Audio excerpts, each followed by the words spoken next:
Hello friends, आप सभी का हमारे YouTube channel Energy Career Institute में स्वागत है। और आज हम मैकेनिक्स का सबसे इम्पोर्टेंट थ्योरम का एक पार्ट लेकर आ गए हैं।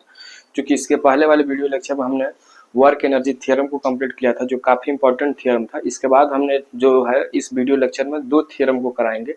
पहला थ्योरम हमारा ये इक्वेशन ऑफ कंटिन्यूटी और जो दूसरा है बर्नौलीज थ्योरम है। तो पहले हम इक्वेशन ऑफ कंटिन्यूटी को करेंगे, इसके बाद बर्नौली थ्योरम को करेंगे। मैं ये दोनों थ्योरम को इसलिए एक साथ करा रहा हूँ क्योंकि ये दोनों सिमिलरली है। Bernoulli theorem equation of continuity का यूज किया जाता है, तो इसलिए हमने सोचा कि दोनों थ्योरम को एक साथ ही कराया जाए। देखिए, इक्वेशन ऑफ कंटिन्यूटी कोई ज़्यादा बहुत बड़ा एक होता नहीं है। इक्वेशन ऑफ कंटिन्यूटी ये कहता है कि ये जो हमारे पास एक कोई पाइप अगर हम कंसीडर करें जिसमें हमारा लिक्विड जो है स्टीम लाइन में फ्लो कर रहा है, तो उस पाइप के क्रॉस सेक्शन और लिक्विड का जो वेलोसिटी है उसका प्रोडक्ट कांस्टेंट होता है। मतलब क्या, यदि किसी पाइप के एरिया क्रॉस सेक्शन जो है ये है और उसमें फ्लोड होने वाले लिक्विड का वेलोसिटी v है, तो ये इसका प्रोडक्ट जो कांस्टेंट के इक्वल होगा। यही हमको प्रूफ करना रहता है इक्वेशन ऑफ कंटिन्यूटी में। तो आइए देखिए हम इसको कैसे प्रूफ कर रहे हैं। क्योंकि ये जो थ्योरम है आपका, ये थ्योरम काफी इंपॉर्टेंट थ्योरम है, कई बार एग्जामिनेशन में पूछा हुआ है। आप इसे जब देखेंगे तो हमको लग रहा है 3-4 साल लगातार ये पूछा हुआ है। मैं आपको बता भी दे रहा हूँ किस ईयर में पूछा है। इक्वेशन ऑफ कंटिन्यूटी है वो 2010, 2015 और 2024 में पूछा हुआ है। 2010, 2015 और 2024 में पूछा हुआ है। इसके साथ ही हम जो अगला थ्योरम कराएंगे Bernoulli's theorem,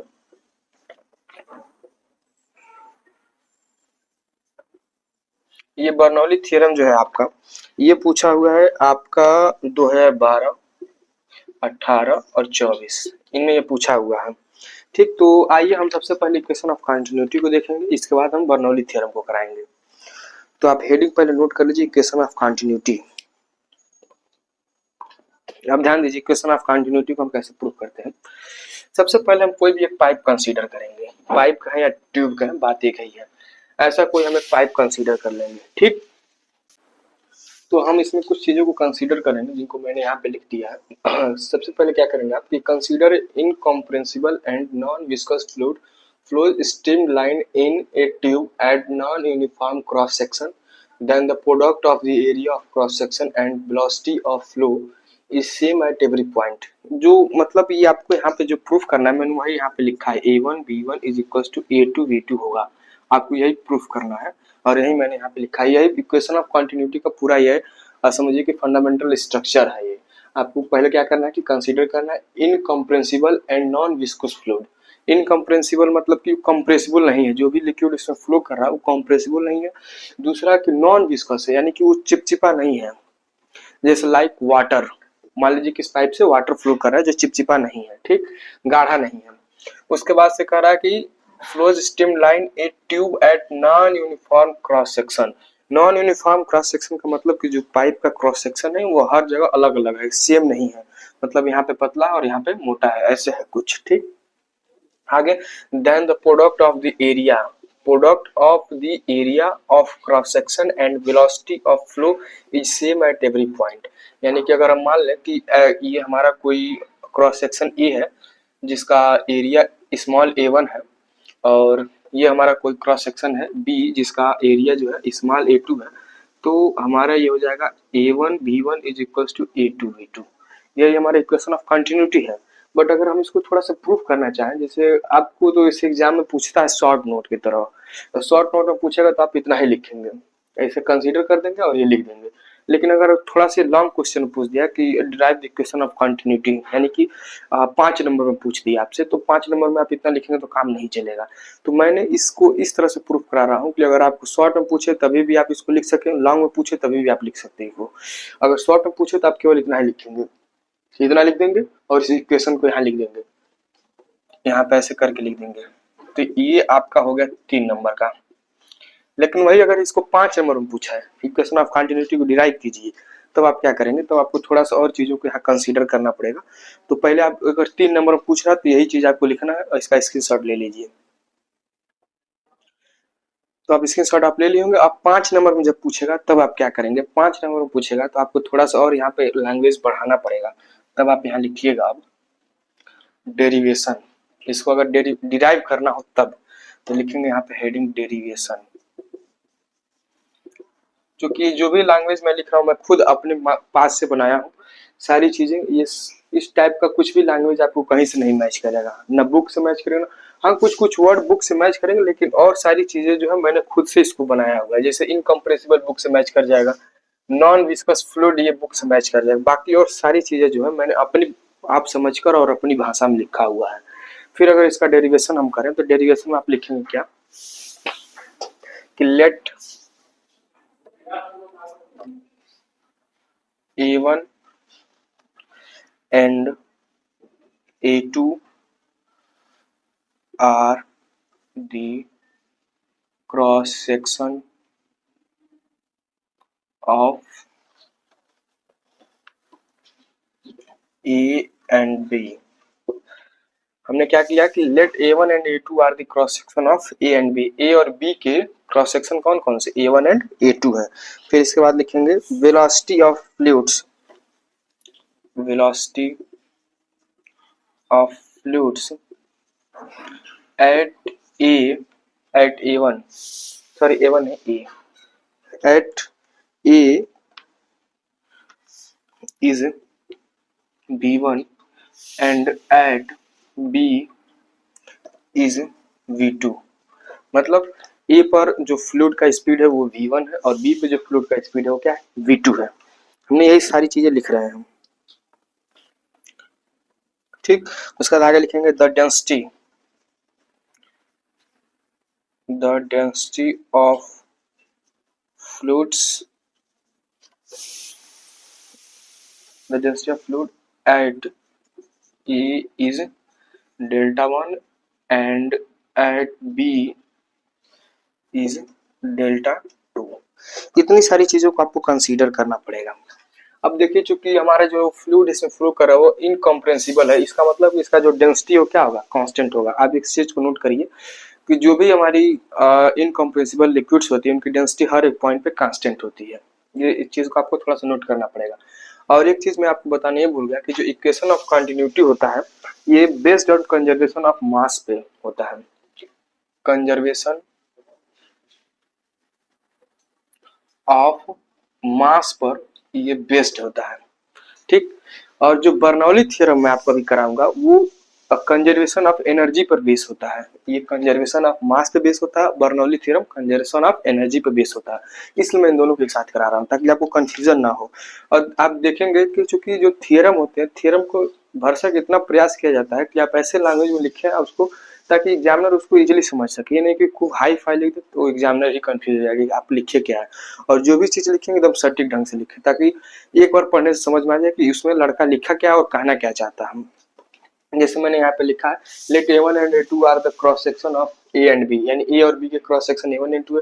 velocity of fluids at A is V1, A1 पर वेलोसिटी V1 है and at B is V2, B पर क्या है, V2 है।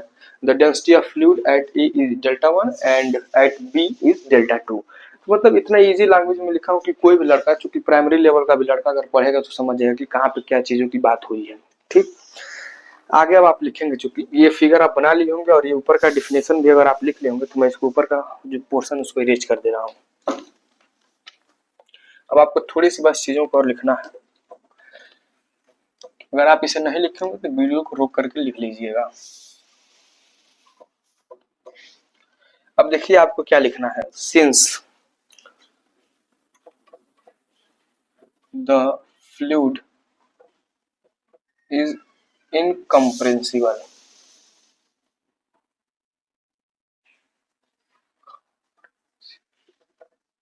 फ्लूइड कैसा है, इनकम्प्रेंसिबल है। देयरफॉर, अब चूंकि जब फ्लूइड हमारा इनकम्प्रेंसिबल हो जाएगा तो उसकी डेंसिटी क्या हो जाएगी, हर जगह सेम हो जाएगी।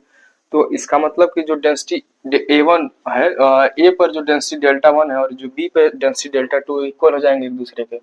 Delta 1 is equal to delta 2 हो गया। अब देखिए, अब आगे आप लिखेंगे, क्योंकि मैंने आपको पहले ही बताया है कि जो हमारा इक्वेशन ऑफ कंटिन्यूटी होता है वो बेस्ड होता है किस पर, कंजर्वेशन ऑफ मास पे बेस्ड होता है। इसका मतलब कि जो यहाँ पे मास इंटर कर रहा है वही मास यहाँ से बाहर निकल रहा है। इसका मतलब ये नहीं कि जो मास हमारा क्या है, कंजर्वेटेड है। यानी हम यहाँ पे लिखेंगे according two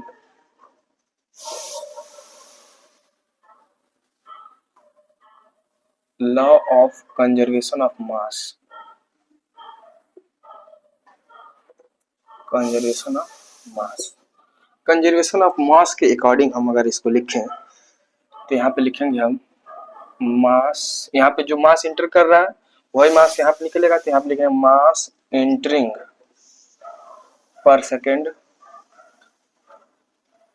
is equals to mass exiting, exiting leaving लिखिए, लिविंग पर सेकेंड। आप यहाँ पे अपने हिसाब से लिख लीजिए, एग्जिटिंग लिविंग जो भी समझ में वही लिख लीजिए। तो अब देखिए मास इंटरिंग पर सेकेंड और मास लिविंग पर सेकेंड। अब देखिए मास का जो फार्मूला होता है वो क्या होता है, मास इज इक्वल टू क्या होता है, वो होता है डेंसिटी इंटू वॉल्यूम, यही ना फार्मूला होता है।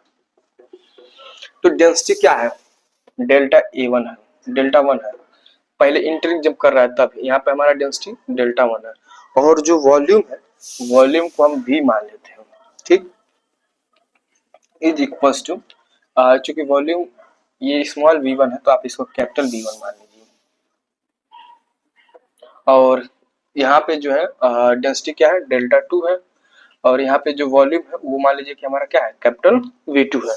अब देखिए वॉल्यूम का जो फार्मूला होता है वो क्या होता है, वॉल्यूम का अगर हम फार्मूला निकालें तो वॉल्यूम का जो फार्मूला होता है आप यहाँ पे नोट कर लीजिए, वॉल्यूम इज इक्वल्स टू होता है एरिया इंटू वेलोसिटी, यही इसका फार्मूला होता है वॉल्यूम का। तो यहाँ पे आप जब लिखेंगे एरिया इंटू वेलोसिटी का जब यूज करेंगे आप, तो डेल्टा 1 इंटू V1 की जगह पर हम क्या लिख सकते हैं, एरिया हमारा A1 है और वेलोसिटी क्या है small v1 is equal to delta 2, और V2 की जगह पे आप क्या लिखेंगे A2 इंटू स्मॉल V2 लिखेंगे, ठीक।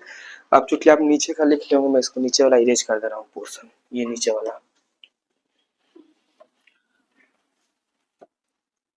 अब एक चीज आप ध्यान दीजिए, हमने यहाँ पे क्या लिखा कि डेल्टा 1 इज इक्वल टू क्या है डेल्टा 2 है, आप लिख दीजिए चूंकि delta 1 is equal to delta 2, इसको हम डेल्टा कहा जा रहा है सी, इन दोनों को हम क्या कह दे रहे हैं डेल्टा। तब देखिए यहाँ पे delta A1 into V1 is equal to delta A2 into V2, delta से डेल्टा कैंसिल हो गया, अब यहाँ पे क्या बचेगा A1 V1 is equal to A2 V2, यही आपका क्या है equation of continuity, which is equation of continuity, ठीक। अब इसको नोट कर लीजिए आप, इसके बाद हम बर्नौलीज थ्योरम पे चलेंगे।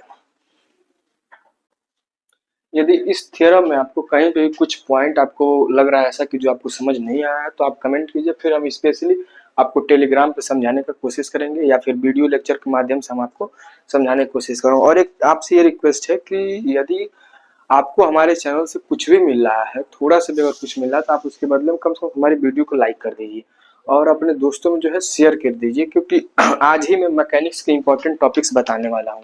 मैं इसके बाद एक और वीडियो अपलोड करूंगा जिसमें हम आपको इंपॉर्टेंट टॉपिक बताऊंगा जिससे आपको बहुत ज़्यादा चीज़ों को पूछा जाता है, क्योंकि मैं तो सारे टॉपिक्स करा नहीं पाऊंगा, तो जो इंपॉर्टेंट है मैं तो यहाँ करा दिया, बट जो ऐसे कुछ टॉपिक्स हैं जिनके आने के चांसेज हैं जो आपको खुद से पढ़ने हैं, मैं उनको इसके बाद एक वीडियो लेक्चर अपलोड करूंगा जिसमें आपको मैं बताऊंगा, और उसी में मैं कुछ क्वेश्चंस भी कंप्लीट करने का कोशिश करूंगा। फिलहाल आपसे एक छोटा सा रिक्वेस्ट ये है कि आप हमारे चैनल से अगर आपको कुछ भी मिल रहा है तो उसके बदले में आप हमारे चैनल पर जो भी वीडियोज अपलोड है उनको लाइक करिए और चैनल को सब्सक्राइब कर दीजिए और अपने दोस्तों में शेयर भी कर दीजिए, ठीक। तो इसको नोट करिए और इसके बाद से हम चलेंगे बर्नौलीज इक्वेशन पे। तो हम बर्नौलीज थ्योरम को देखेंगे, जो बर्नौलीज थ्योरम हमारा है जो इक्वेशन ऑफ कंटिन्यूटी पर बेस है उसको हम यहाँ पे डिस्कस करने का कोशिश कर रहे हैं और आपको भरपूर हम समझाने का प्रयास करेंगे।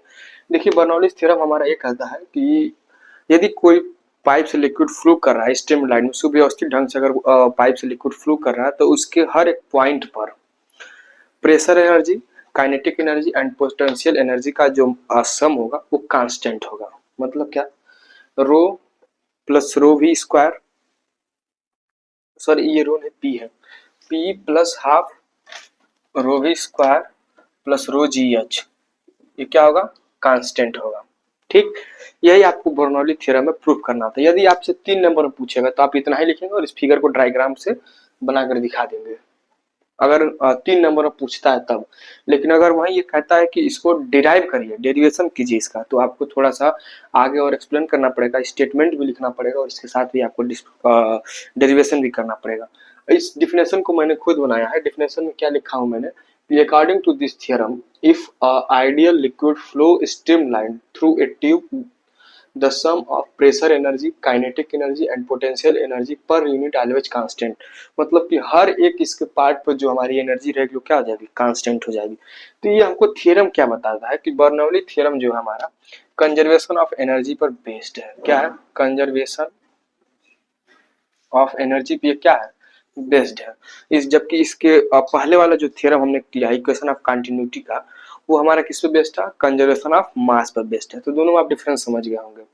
अब इसको आप चूंकि नोट कर ले, जिसके बाद हम इसका डेरिवेशन कराएंगे। तो अब हम इसका डेरिवेशन करते हैं बर्नौलीज थ्योरम का। सबसे पहले हम थोड़ी सी चीजों को कंसीडर करेंगे। कंसीडर में लिखेंगे कि let us consider A1 and A2 is the cross section of A and B, यानी A और B के जो क्रॉस सेक्शन वो क्या है, A1 और A2 है। At A the velocity and pressure of fluid is B1 and P1, यानी कि हमारे क्रॉस सेक्शन A पर जो लिक्विड की स्पीड है वो क्या है, V1 है, एंड प्रेशर हमारा क्या है, P1 है। ठीक, और उसी के बाद से कह रहा है कि at B the velocity and pressure of fluid is B2 and P2, यानी कि यहाँ पे जो हमारा लिक्विड का जो स्पीड है वो V2 है एंड प्रेशर हमारा क्या है, P2 है। In time interval delta T this fluid section A B moves to A dash B dash, यानी कि हमारा जो ए है वो डेल्टा टी टाइम में ए डैश पे पहुंच जा रहा है और बी जो है बी डैश पे पहुंच जा रहा है। ऐसा क्यों हो रहा है कि जब इधर से लिक्विड फ्लोट करेगा तो यहाँ पे जो लिक्विड होगा उसको आगे पहुंचाएगा वो, यानी ए पर जो लिक्विड होगा वो ए डैश पे चला जाएगा और जो बी पर लिक्विड होगा वो बी डैश पे चला जाएगा। ये नहीं होगा, बी वाला बी डैश पे चला जाएगा, ए वाला ए डैश पे चला जाएगा इन टाइम इंटरवल डेल्टा टी। ठीक, अब यदि हम इसको लिखें अगर बेहतर ढंग से, चलिए जैसे आप स्टेटमेंट को लिख लिए होंगे, मैं इसको इरेज करके अगर इसको बेहतर ढंग से लिखूं, इसी बात को जो भी हमने यहाँ पे लिखा है अगर इसको हम लिखें यहाँ पे, तो देखिए कैसे लिखेंगे। हम आपको एकदम इजी मेथड बताएंगे ताकि आप एग्जाम में जाकर इसको कम से कम लिख सकें। ये नहीं कि इतना भारी भरकम बता दो कि आप जाके एग्जाम के हॉल में सब भूल उल के खत्म कहानी हो जाए। ऐसा नहीं, ऐसा मैं बताऊंगा कि आपको एग्जाम में जाकर लिखें इसको और इससे आपको फायदा मिले। तो देखिए हम यहाँ पे अगर हम निकालें कि फ्लूइड यहाँ से यहाँ तक जाने में क्या वर्क कर रहा है, यानी ए से ए डैश पे जाने में क्या वर्क कर रहा है और बी से बी डैश पे जाने में क्या वर्क कर रहा है, अगर हम निकाले वर्क डन, तो यहाँ पे लिखे हम अगर work done by fluid, work done by अगर हम फ्लूइड निकालें तो यहाँ पे दो तरह का वर्क डन हो रहा है। पहला तो ए ए डैश पे जा रहा है और दूसरा जो है बी बी डैश पे जा रहा है, यही हो रहा है। ए ए डैश पे जा रहा है, बी बी डैश पे जा रहा है। ठीक, अब चूंकि आप वर्क डन का फार्मूला पढ़े हैं कि work done is equal to होता है एफ इंटू डी एक्स, यानी कि फोर्स इंटू डिस्प्लेसमेंट। ठीक, तो अगर हम इसको निकालें तो देखिए अगर हम डब्ल्यू ई ए डैश को निकालते हैं तो यहाँ पे वेलोसिटी क्या है, v1 है और टाइम इंटरवल क्या है, डेल्टा टी है। अब आप ध्यान दीजिए कि जो वेलोसिटी का फार्मूला होता है या डिस्प्लेसमेंट का जो फार्मूला होता है वो क्या होता है, वेलोसिटी इंटू टाइम, यही तो होता है। वेलोसिटी v1 है और टाइम डेल्टा टी है। तो इसको अगर हम लिखें तो F into v1 into delta T, यही तो होगा, v1 इंटू डेल्टा टी होगा। ठीक, इसी तरह से यदि हम इस फोर्स की बात करें डब्ल्यू बी बी डैश का, तो अब यहाँ पे आपको थोड़ा सा लॉजिक लगाना पड़ता है। देखिए यदि यहाँ से इस प्रेशर को हम आगे भेजेंगे तो यही प्रेशर, तो यहाँ से यदि हम प्रेशर P1 से इस फ्लूइड को धक्का दें तो यही फ्लूइड तो यहाँ भी पहुंचेगा। तो जब ये फ्लूइड यहाँ पहुंचता है तो जो आगे वाला फ्लूइड है वो पीछे की साइड बल लगाता है, बल इधर लगाता है, यानी कि उल्टा बल लगाता है। तो जब उल्टा बल लगाएगा तो फोर्स हमारा कैसा हो जाएगा, नेगेटिव हो जाएगा। तो यहाँ पे हम लिखेंगे ऐसे minus F into V2 into delta T. ठीक, अब देखिए इसके बाद से यदि हम इसको आगे थोड़ा सा प्रोसीड करें,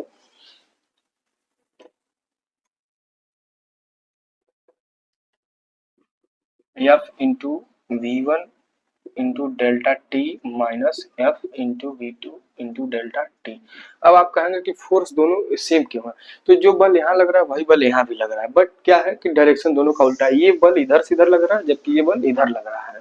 ठीक, अब आप ध्यान दीजिए, जो कि फोर्स का जो फार्मूला होता है वो क्या होता है, फोर्स इज इक्वल टू क्या होता है, फोर्स इज इक्वल टू होता है प्रेशर इंटू एरिया। ये आप पढ़े, यहाँ पर प्रेशर क्या है P1 है और एरिया हमारा क्या है, क्रॉस सेक्शन हमने माना है क्या A1 है, यहाँ पे कहीं लिखा होगा A1 एंड A2, इसका क्रॉस सेक्शन A1 है और इसका क्रॉस सेक्शन क्या है A2 है। तो हम इसको जब आगे इसमें लिखेंगे तो ध्यान दीजिए, एफ की जगह हमने लिख दिया P1 into A1 into delta V1 into delta T minus P2 into A2 into V2 into delta T. ठीक, अब ध्यान दीजिए, यहाँ से अगर हम A1 और V1 की बात करें, A1 और V1, तो इसके जगह पर हम क्या लिख सकते हैं। ठीक, देखिए इक्वेशन ऑफ कंटिन्यूटी क्या कहती है, इक्वेशन ऑफ कंटिन्यूटी ये कहती है कि A1 जो होगा A1 V1 वो होता है A2 V2 के equal.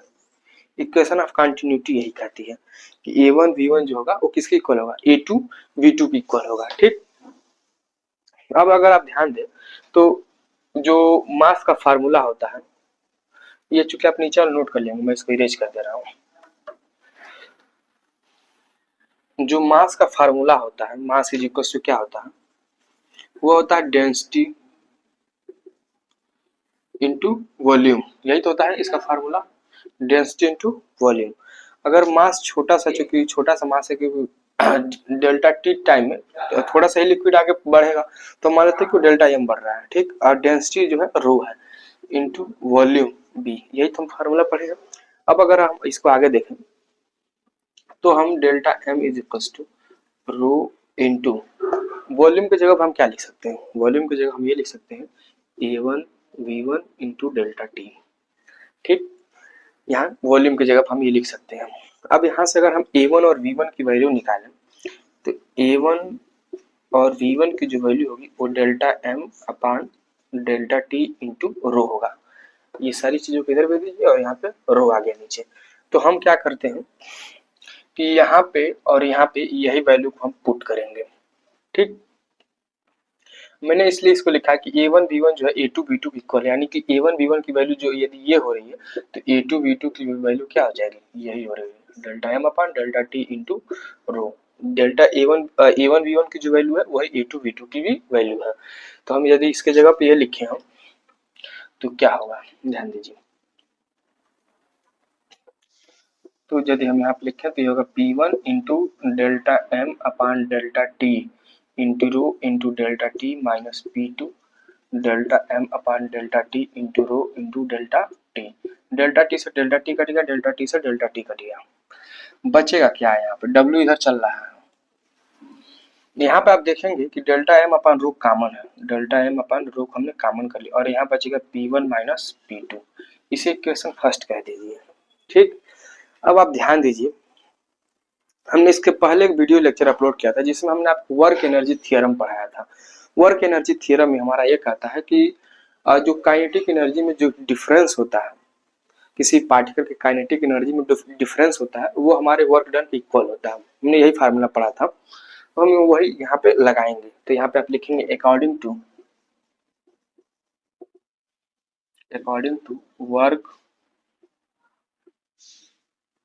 Energy theorem. Work energy theorem से अगर हम इसको आगे प्रोसीड करें तो क्या होता है, W is equal to delta K होता है, यानी कि इसको हम ऐसे भी लिख सकते हैं W इज इक्वल टू के E1 माइनस के E2 plus U1 minus U2, हम इसको ऐसे लिख सकते हैं। ठीक, के E2, ये के E2 रहेगा क्योंकि फाइनल में से इनिशियल घटता है ना, ये फाइनल में से इनिशियल घटता है। ठीक, तो हमने ये वर्क एनर्जी थ्योरम के अकॉर्डिंग इसको लिख दिया। अब देखिए जो है वर्क एनर्जी थ्योरम हमारा ये कहता है कि जो भी टोटल वर्क होगा वो टोटल एनर्जी के इक्वल होगी। इसको जब हम आगे प्रोसीड करेंगे, ये इक्वेशन नंबर फर्स्ट रहने दीजिए, ये डायग्राम को और मैं जो ऊपर चीजें लिखा हूँ उसको इरेज कर दे रहा हूँ।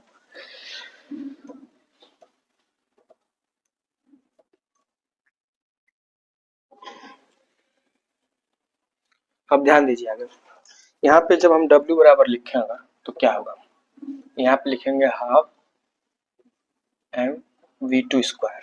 ठीक, एम वी टू स्क्वायर हो गया, एम की जगह हम डेल्टा एम का यूज कर रहे हैं क्योंकि जो है हमने बहुत छोटा सा मास लिया है, minus half delta M V one का स्क्वायर। ठीक, प्लस में चूंकि पोटेंशियल एनर्जी का फार्मूला क्या होता है, एम जी एच होता है। हमने जो डायग्राम बनाया था, आप ध्यान से देखे होंगे, डायग्राम हमने कुछ ऐसे जो बनाया था, तो हमने उसको एक रेफरेंस से ऊंचाई को फिक्स किया था, h1 और h2 ये हमारे कोई रेफरेंस थी। यहाँ से हमने ऊंचाई को फिक्स किया था, यहाँ से h1 था और यहाँ से h2 था, जो हमने पहले इसका डायग्राम बनाया था। तो हम जब पोटेंशियल एनर्जी का फार्मूला लगाएंगे तो हो जाएगा delta M G H two minus delta M G H one, यही होगा यहाँ का फार्मूला है। h1 और h2 ये है फ्रेम ऑफ रेफरेंस, क्योंकि जो हमने इसको पहले बनाया था उसके अकॉर्डिंग। अब यहाँ ध्यान दीजिए, जब हम इसको आगे सॉल्व करते हैं तो क्या होगा, ये आपको समीकरण नंबर 2 मान लीजिए और यहाँ पे आप लिखेंगे कि समीकरण 1 व 2 से, समीकरण 1 और समीकरण 2 चूंकि दोनों वर्क डन ही है तो हम दोनों को इक्वल कर सकते हैं। यहाँ पे लिखेंगे from equation first and second. Equation first and second से क्या होगा, ध्यान दीजिए, delta M upon rho into P one minus P two is equal to, यहाँ से आप क्या करिए कि डेल्टा एम को कॉमन कर लीजिए, पूरे में से डेल्टा एम को जब आप कॉमन कर लेंगे तो यहाँ बचेगा half V one V two square minus half V one square और plus G H two minus G H one. ठीक, डेल्टा एम से डेल्टा एम कैंसिल आउट हो जाएगा। इसके आगे देख लो, इसके बाद हम क्या लिखेंगे, रो को उधर ट्रांसफर करिए तो होगा P one minus P two is equal to half rho V two square minus half rho V one square plus rho G H two minus rho G H one, ये रो है। अब जो P1 और P2 वाले हैं उनको एक तरफ कर लो, तो P1 ये यहीं पर आएगा और V1 वाला इधर लाओ, rho V1 square plus rho G H one is equal to P2 plus half rho V2 square plus rho G H two, यही हमारा बर्नौली का इक्वेशन है। यहाँ पे R करके आप लिख भी सकते हैं, P plus half rho V square plus rho G H is equal to constant. ये हमने बर्नौली इक्वेशन को क्या कर दिया, डिराइव कर दिया। तो यदि इस डेरिवेशन में आपको कोई भी कहीं दिक्कत है तो आप कमेंट कीजिए, फिर हम इसके लिए स्पेशल वीडियो लाएंगे आपके लिए और उसमें हम बेहतर ढंग से आपको समझाने की कोशिश करेंगे। और आप हमारे चैनल से लगातार जुड़े रहिए। अब इसके बाद से जो हम वीडियो आपको लेकर आ रहे हैं वो मैकेनिक्स के जो क्वेश्चन नंबर 9 में जो इंपॉर्टेंट टॉपिक पर जिसको शॉर्ट नोट पूछता है वो सारी चीज़ों मैं यहाँ पे लिख लिया हूँ, तो इस बाद वाली वीडियो में आपको बता दे रहा हूँ। और इस चैनल को आप ज़्यादा से ज़्यादा इसलिए शेयर कर दीजिए ताकि जो ये टॉपिक है सबके पास पहुंच जाए और वो लोग इसकी बेहतर तैयारी कर लें। इसमें से 6 नंबर का अगर शॉर्ट नोट पूछता है तो 6 नंबर का, लॉन्ग नोट पूछता है तो 5 नंबर का फिक्स क्वेश्चन है। ठीक, और कुछ ज़्यादा नहीं, हमको लग रहा है कि 10-10-20 25 टॉपिक है, तो 25 टॉपिक अभी आपको एग्जाम 28 तारीख है, तब तक इसको तैयार कर लेंगे। फिर हम आज ही आपको थर्मल का भी बता दे रहा हूँ, थर्मल इलेक्ट्रॉनिक जो भी है सब बताएगा आज खत्म। हाँ, एक चीज आप बहुत लोगों की कंफ्यूजन कर रही है कि जो एओडी में एग्जाम हमारा खराब हुआ है तो उसमें जो इम्प्रूवमेंट का फॉर्म है वो कब भरा जाएगा। देखिए, जब पहले आपका ये जो एग्जाम दिए इस एग्जाम का जब रिजल्ट आ जाता है तो रिजल्ट आने के 1-2 दिन बाद या 1 हफ्ता 2 हफ्ता बाद यूनिवर्सिटी नोटिस जारी करती है कि जिनका भी एग्जाम में बढ़िया परफॉर्मेंस नहीं है या रिजल्ट खराब गया है तो वो इम्प्रूवमेंट भर सकते हैं।